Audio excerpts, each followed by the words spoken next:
The idea behind the Village Hub think tank was really to tap into the brilliance of our pragmatic, creative, strategic thinkers in our city and really take them along this journey with us, and I think try to build that collaboration, cooperation environment and help us create this truly unique place for our city.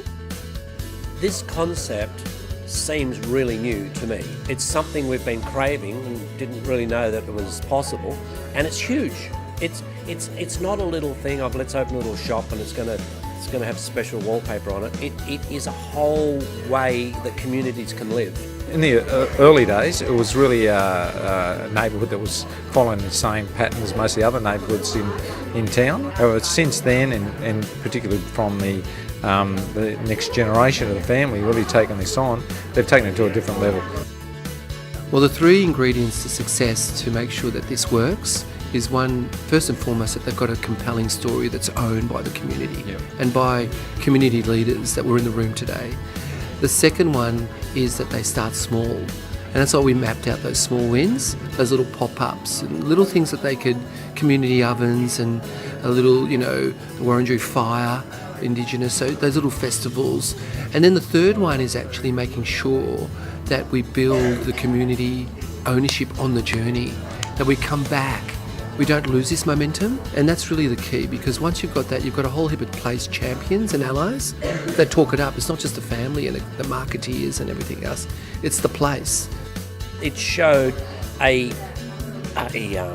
way of designing a group of people or a village or a community or a town where the elderly, the needs of the elderly and the needs of the young and then the needs of the people in the middle are all met, and that they all work together to achieve. What I think is going to happen is they're creating something that's really special, very different, and I think it could become a model for future areas.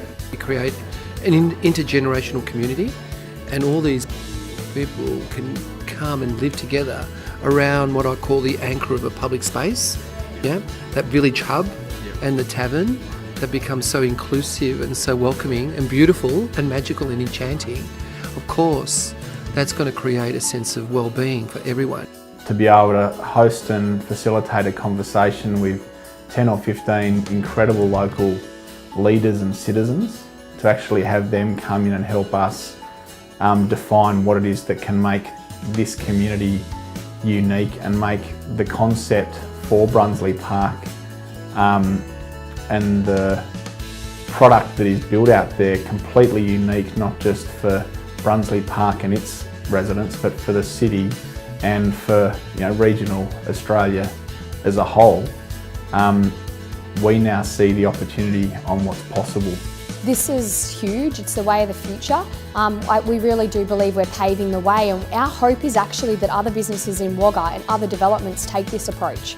Because in isolation we can achieve great things, but imagine as a city and a region how if we come together and we're all singing the same song, the difference that we'd make, and the difference we'd make to our youth as well. Because if we get it right with our next gen youth, then we get it right for future generations, and that's where we'll break the cycle and make the change.